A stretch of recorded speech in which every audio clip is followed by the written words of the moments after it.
Hello and welcome to Real Life Matters with me, Sandra. I'm starting a new series on 7 deadly sins.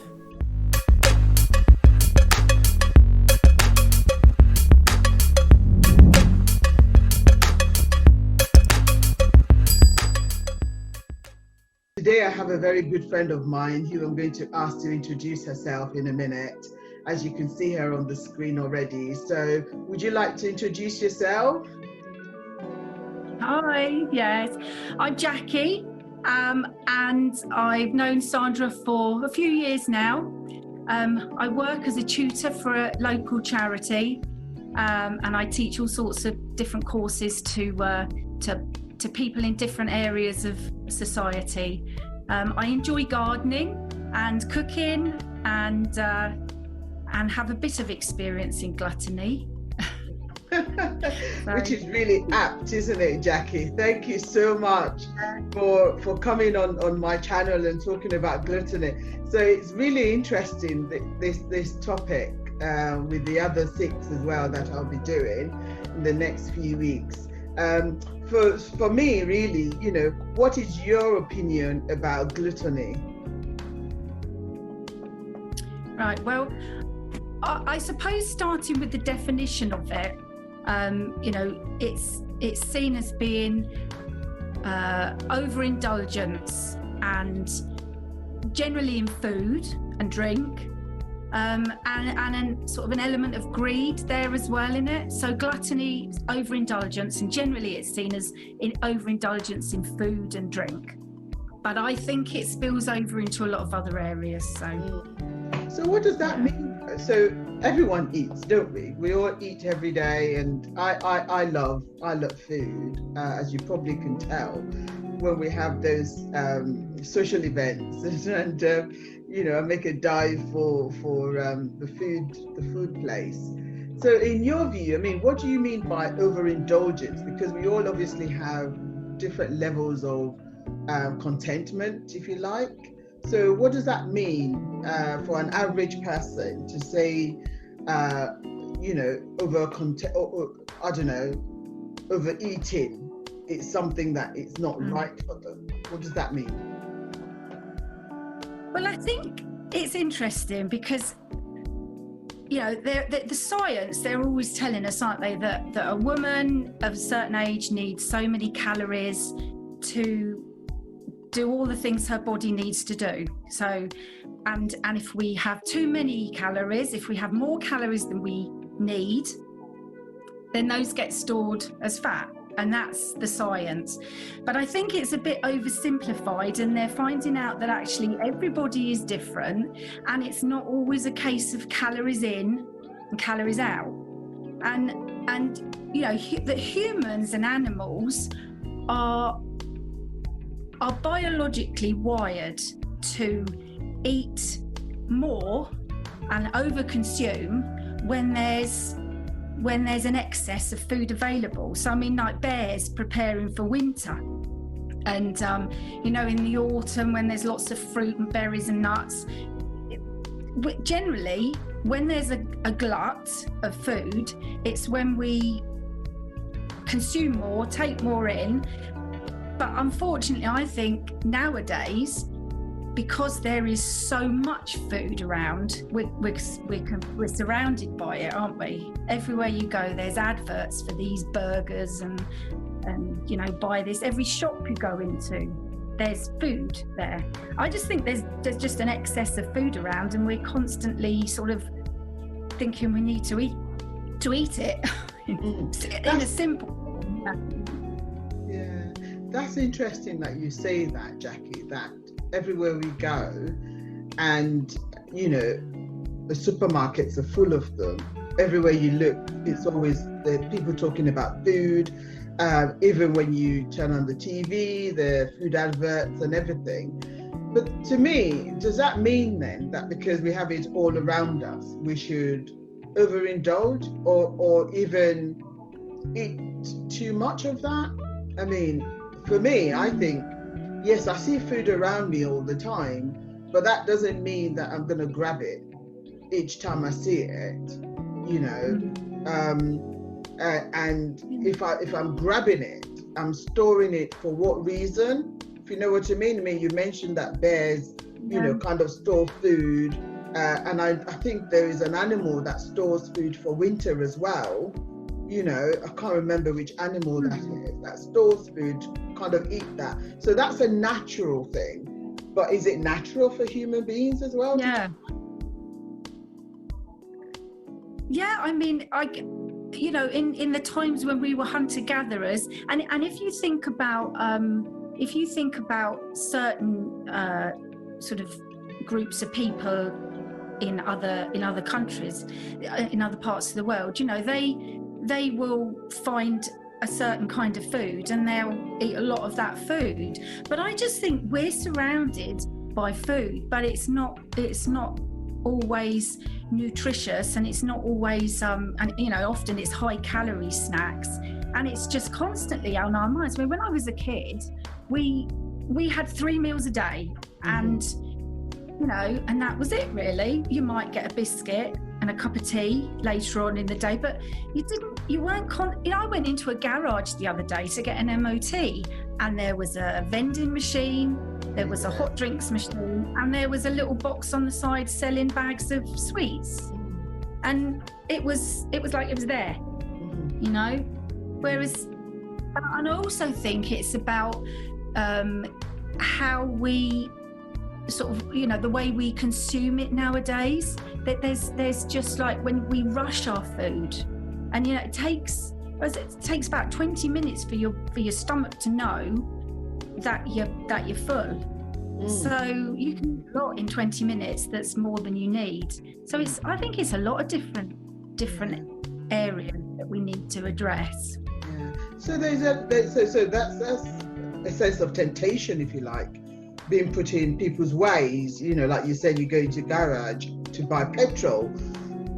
You're not really going there to get chocolates, but at the same time, the cashier is offering you this new offer that, if you buy this, you pay £1, but if you go outside and buy it somewhere else, it might be £1.50. So you automatically think, oh gosh, I'm saving 50p. So I'm going to get a couple, and before you know it, you've eaten that even before your dinner, maybe, or something like that. So is it a sense then that it's because of the fact that we have it readily available, that people tend to just grab and eat? And I know you said it takes about 20 minutes for the stomach to kind of know that it's full. So is that the reason why some scientists say that we should drink water before we eat, even though I don't agree with that, because I'm already full of water. That's nothing for me. So what do you think? Well, yeah, I suppose I think that these big companies that advertise food all the time, they are relying on us over consuming. I mean, they're banking on our gluttony, aren't they? They want us to think, oh, I need, I'll pick this up. You go in and you're tired, you've just come out of work, and maybe you are feeling a little bit hungry. You go in to get some petrol on the way home from work, and there's some snacks there, and so you'll grab something to keep in your mind. You're thinking, well, that'll keep me going till I get home and get my dinner. But actually, it can have, some of these snacks can have they can have a meal's worth of calories in them, can't they? And everything's bigger, everything's double now. I had a Milky Way earlier today, and it was a double one. It wasn't just the little one, it was the double one. And so I ate the double one. Grab bags, bigger. Things are bigger as well, aren't they? Food, yes. We say things smaller, but they are actually sizes, portion sizes are getting bigger. And I hope that people are... Yeah, sorry, Jackie. And I hope that once you had that Milky Way, you then go on your treadmill to kind of work it off. work it off. Well, you see it as a snack. I mean, it's 2 minutes and it's gone, but it might take me an hour to work that amount of calories off again, and then I'll have my dinner. So we are consuming way more calories than we need. But I do think these big companies, I think the government has a responsibility to stop all this advertising of food that's constantly bombarding us with food. You know, I was listening to a thing the other day, and it said that the part of your brain that tells you whether you're full or hungry is also the same part of your brain that it lights up literally when you have sugar. And then they've done research. Sugar and rush. Sugar lights up your brain. It lights up your brain. And do you know what, Sandra? It's just the same as cocaine. Wow. They've done tests, and sugar lights up your brain, stimulates your brain, just like cocaine does. So it's addictive. Yeah. But there's an element of addiction there as well. Yeah. But what I wonder about gluttony is, do we only see gluttony as a character flaw in someone when they're carrying too much weight? Because, you know, we hear about people who are overweight being blamed and shamed and judged. Oh, you know, you must be overweight because you eat too much. You don't exercise enough. You're lazy. No, that's it. Some people think like that, don't they? But do we only see gluttony as something that people who are overweight have? And, you know, this I wonder. Yeah. I mean, let's just go back a bit on that, because, you know, when we see people that are overweight, some people start to judge them, and I think that's wrong, because obviously there are, you know, a range of issues that someone might be grappling with themselves, you know, that's caused that for them, not necessarily because they've eaten too much or they like food or anything. It could be anything. It could be a range of things that they themselves medically are having to deal with and have no control over, you know. So what I'm basically saying is, we shouldn't really judge people by what they look like, their weight or anything, and think, oh gosh, look at that one, they're overeating. Because it might not be the case. It might just be that medically they have some issues that, you know, they are getting support from their doctors over to help them with that weight problem, you know. So for me, I think, and I've seen it a few times when, especially now with lockdown, where people are putting on weight, we're all putting on weight to an extent, because we're not as mobile as we would be, or we would have been if we were out all the time. You know, it would be wrong of each of us to start saying to each other, oh, look at you, you've put on a few pounds. Because obviously there's a reason why. It's not because we just sat there and just ate. It was because we couldn't move. No, it creeps on. It creeps on, doesn't creep. It, Wade? Yeah. And do you know that there's a chemical in your brain that stress releases this chemical in your brain, and this can make you put on weight. Wow. So stress makes you put on weight. So there's a whole load of stuff, isn't it? There's all sorts that cause. I mean, I used to work for a big slimming group, one of the big ones, and I was a leader. They called us leaders, and I ran a few slimming classes. And you know, there were so many different people who struggled with so many different reasons why they got their weight gain there. It's almost like we've been told, you know, we mustn't discriminate for so many different things, but we still are. It's still okay to discriminate and say that a person's overweight because they eat too much. You know, that can be the only reason, and we look at, you know, perhaps look at them and judge them for that without knowing all the background. Yeah, without knowing their story. Yeah. So I just think government has a big role to play in controlling these companies that just, you know, keep our children are being bombarded with, you know, sweet adverts and cereal adverts and takeaway. I mean, when I was a child as well, it was considered a bit slovenly to eat in the street. You went home and you ate your meals. You might eat a bag of chips at the seaside or a ice cream in the streets, but like 40 years ago, it was considered a bit slovenly to walk down the street eating food. Oh, you can eat it anywhere now. You don't have to do it at home anymore. You can eat anywhere. No. Yeah. Everywhere. So what do you see though, in terms of, you know, because what I'm getting is, we've talked about food being, you kind of have to be guarded how much you eat and all of that kind of thing. What is the opposite of that? Like not eating enough to sustain you, and also the impact of you eating on the rest of the world, because obviously we have more than enough in the West, and I'm just wondering what your views are in terms of the impact of that on the rest of the world. Yeah, I mean, I think there's a big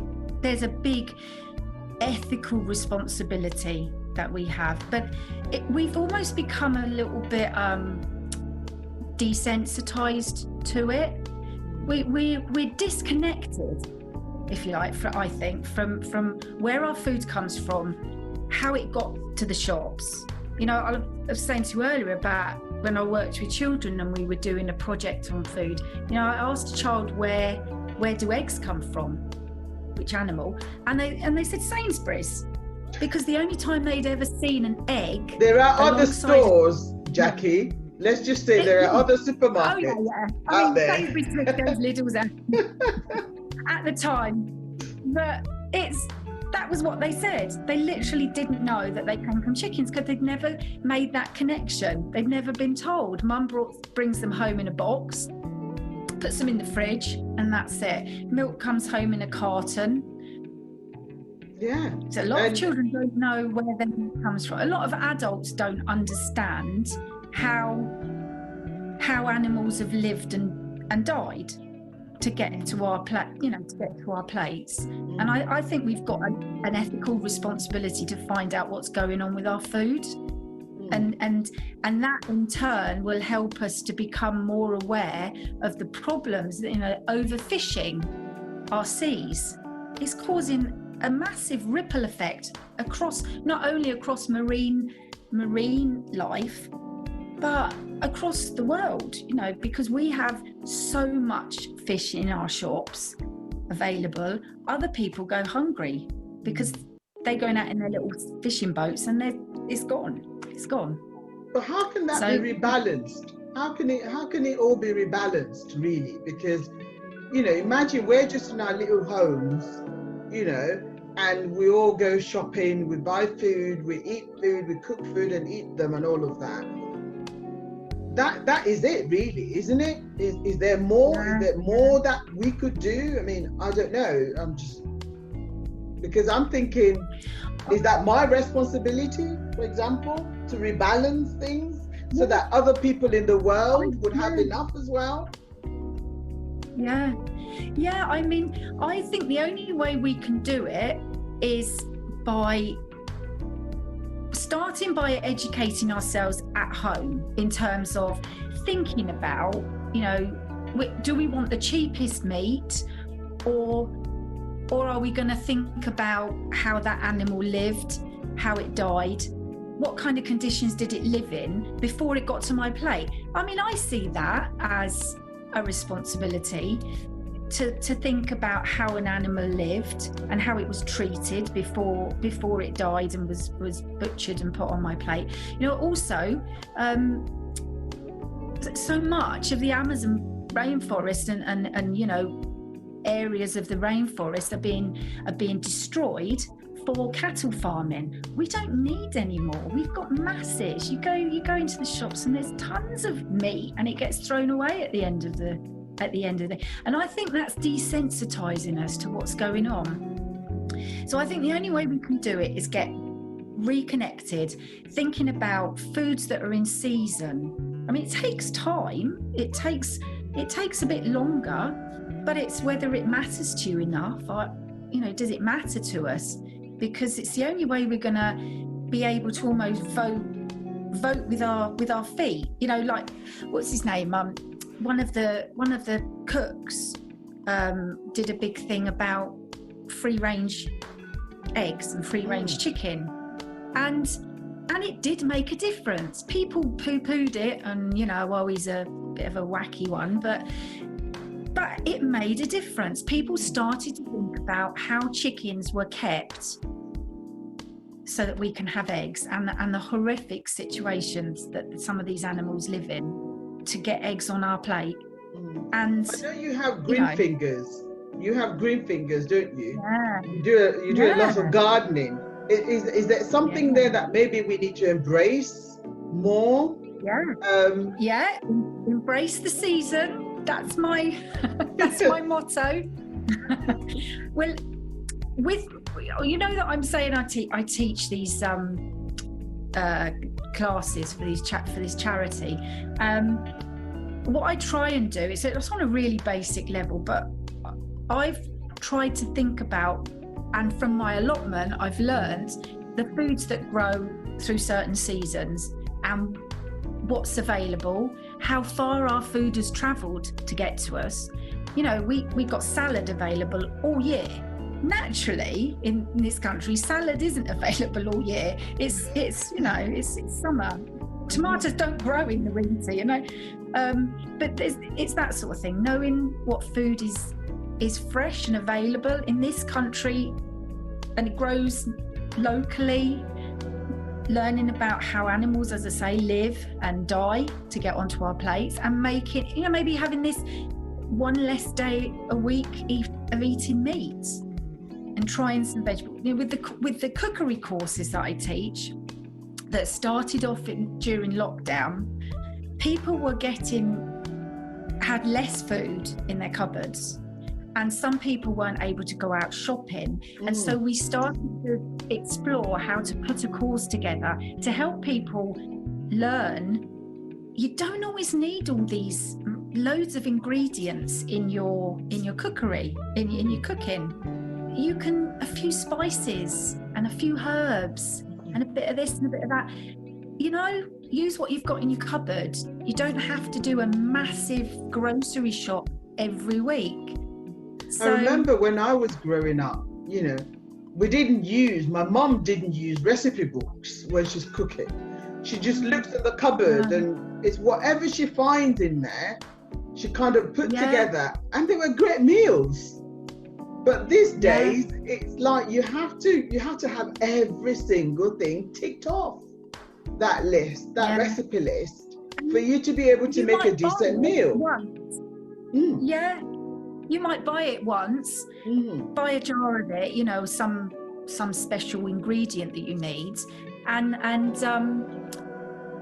find out that actually I'll never use it again. So it sits there till it goes mouldy, and you throw it away. The amount of waste, it's just what the course seemed to do for a lot of people was get them thinking about. We did something like making a basic cheese sauce. And how many meals that could cover: cauliflower cheese, lasagna, all this sort of thing. And it just got people thinking, but also taking time to mindfully eat. We're always in a rush, usually, grabbing something to eat. But it's important to take time to sit and eat and think about the flavours and what you're eating, where it came from, how it was prepared.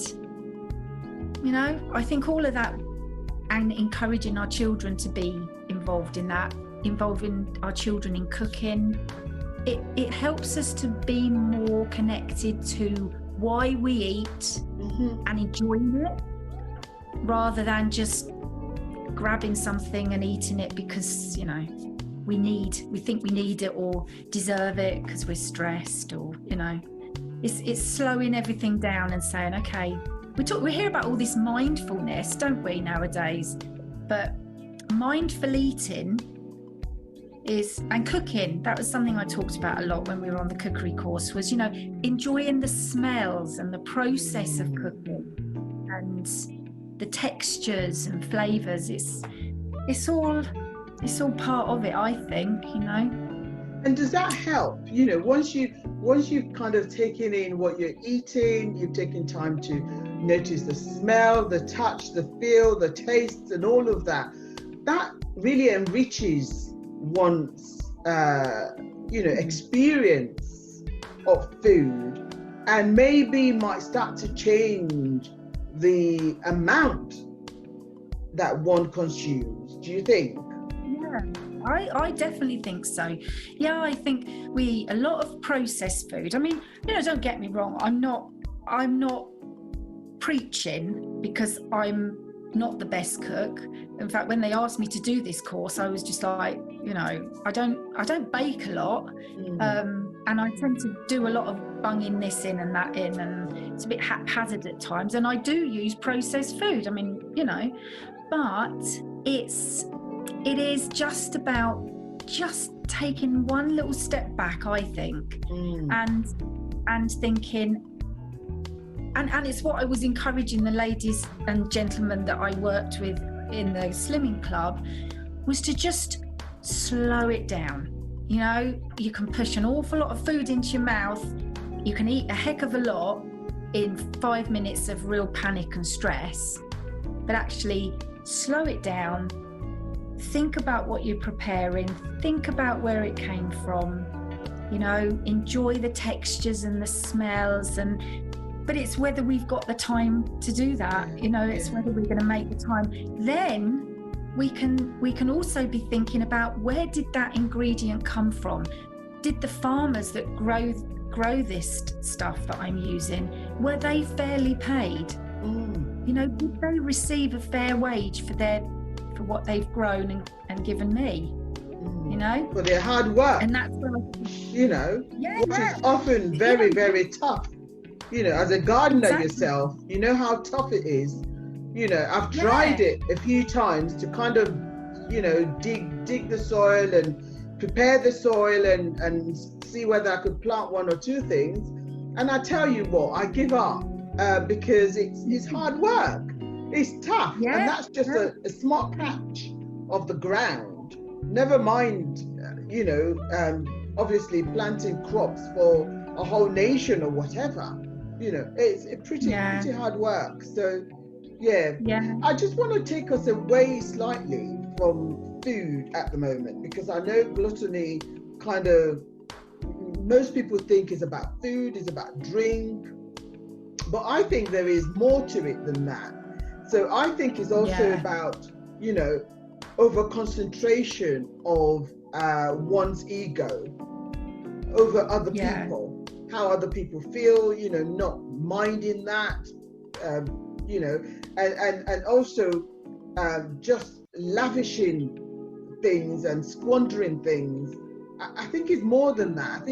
I think gluttony is more than just food. I think it's also about behavior as well, and our actions. I mean, what do you think? What's your take? Yeah, I mean, I think there's a real sort of attitude nowadays of, you know, because I deserve it. I should have this because I deserve it. It kind of comes down to money that's available and what's out there. You can binge on so many things, can't you? You know, you can buy shoes so cheap, and you can binge watch television programs, like you say, and it's there's just so much of everything out there, so much available.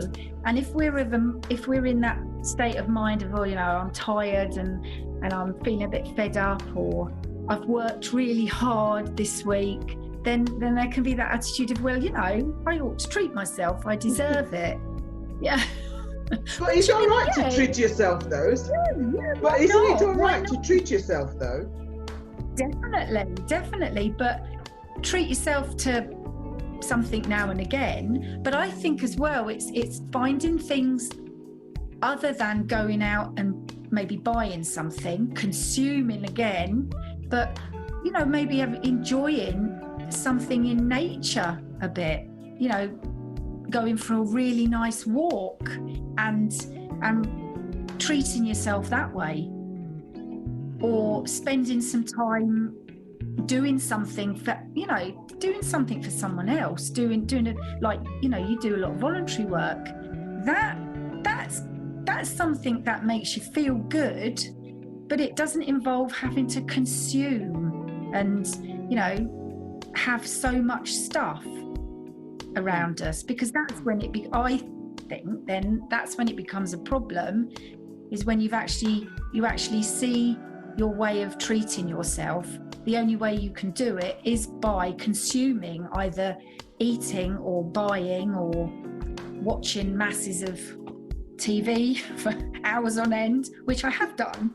Yeah, but then again, it gives one a sense of satisfaction.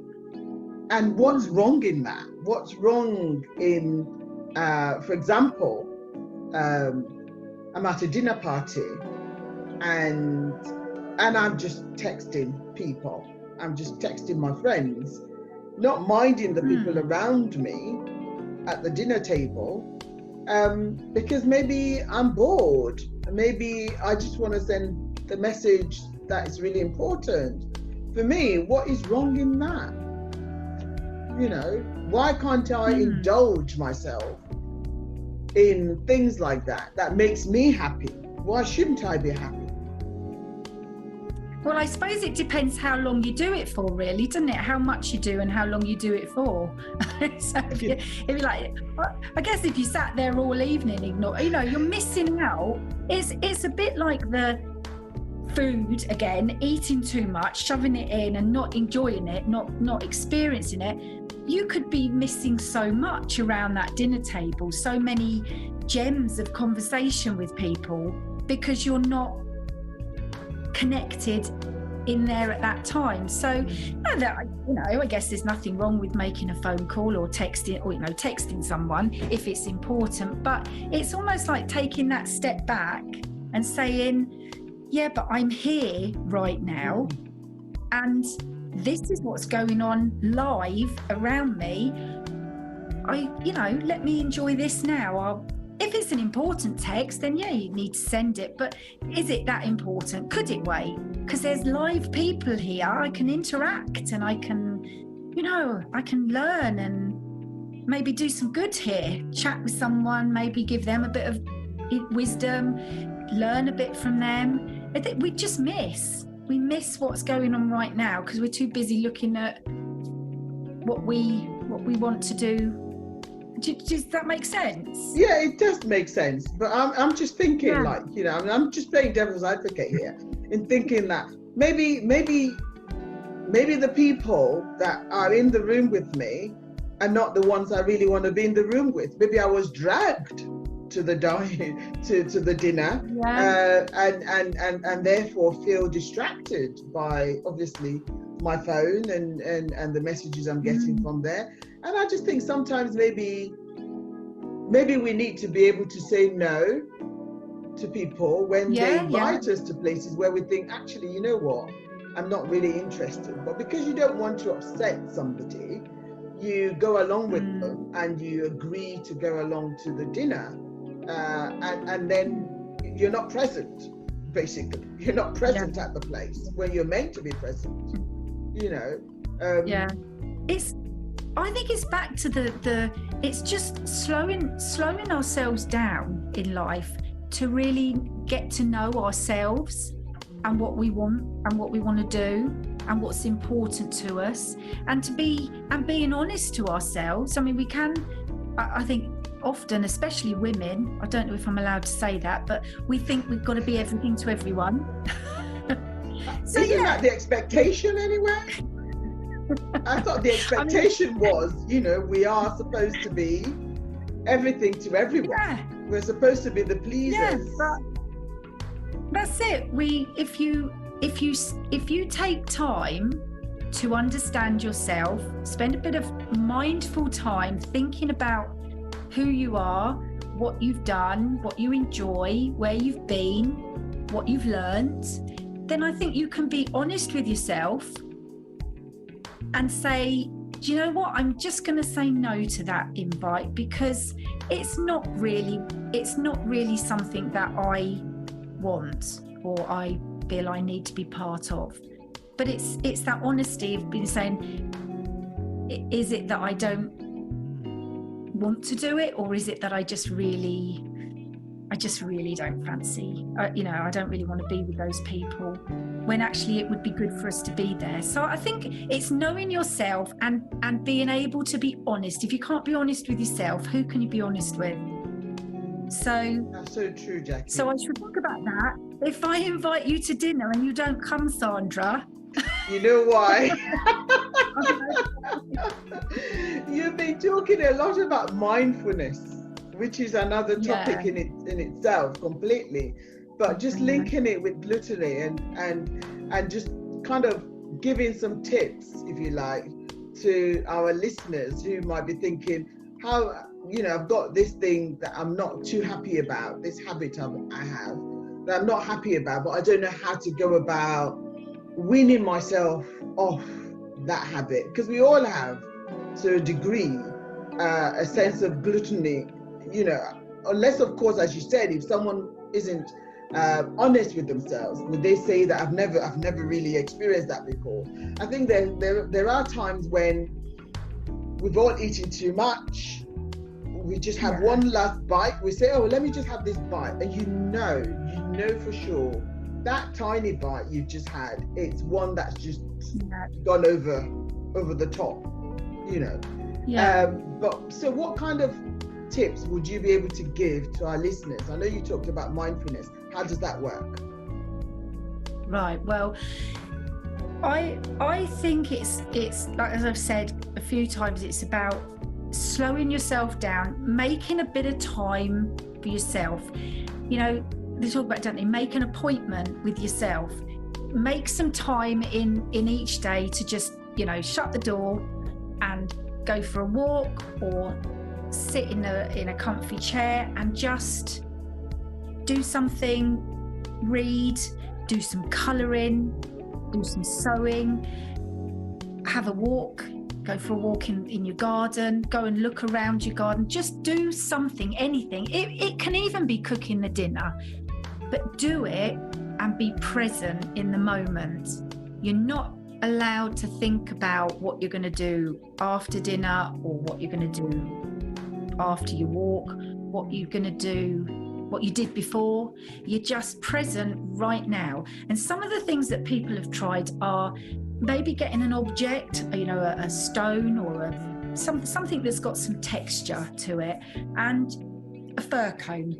I've used that in a cloth once, and everybody had an object, and some of them had a fir cone, and they just had to concentrate on that item for just a minute and look at the colour, feel the texture, and any other thoughts that came into their mind.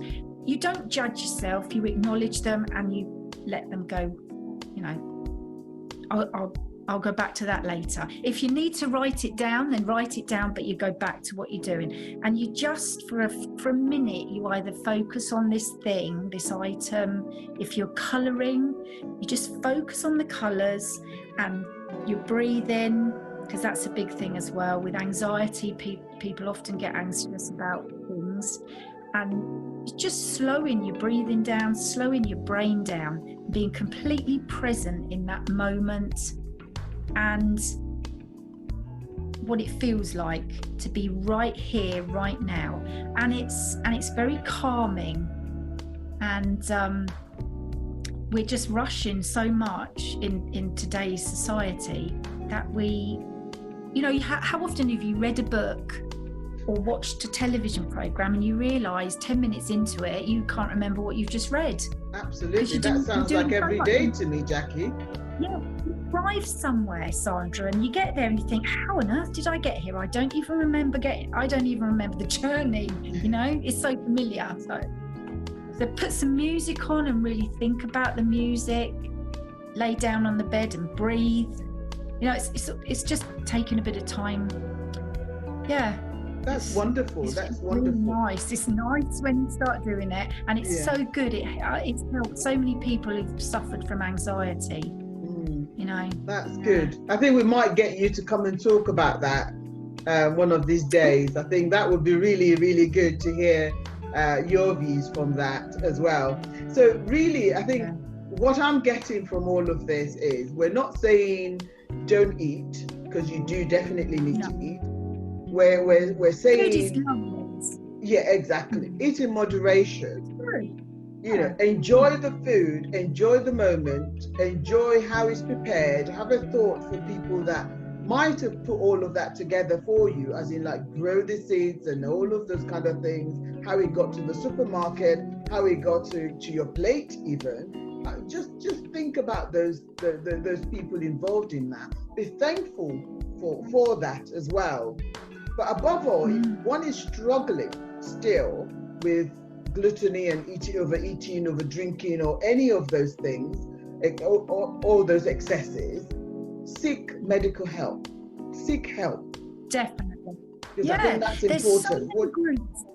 Yeah, and it doesn't even have to be a slimming group, you know, because often the problem is not necessarily even food related. You know, we eat for different reasons. Quite a lot of the time we eat for a reason that's not linked to nutrition and that we're hungry. We eat because we're stressed, or we're depressed, or we're sad, we're feeling lonely, we're bored. Get a hobby, do something with your hands, you know. Don't buy that huge box of broken biscuits. I speak from experience. They are very tempting. Don't buy it. Buy a packet of really nice biscuits and have two with a cup of tea or coffee. Sit down, look out in the garden and eat that chocolate biscuit or whatever, and really savor it. And you'll find that two will be enough. You know, it does work. And it's practice. Train your brain. Those are fantastic tips that you've given us today, Jackie. I'm really, really grateful for you coming on and just chatting to me about all of these things. And they're really valuable. And I pray and I hope that people will take a lot out of that, as I have done. You've really blessed me today. So what I would say to the listeners is, if there is any topic that you would like me to cover, let me know by dropping it in the comment section. And I'd love to hear your views about what we've talked about today, your own experiences as well. Just put those down in the comment section. And don't forget to please share this video with your family and friends. And also please subscribe to my channel. And if you want me to notify you, or you get notification when I drop any videos, just press the notification button. And once again, I want to say thank you so much, Jackie, for coming along, and we'll see you soon. Thank you. Bless you. Bye for now. God bless.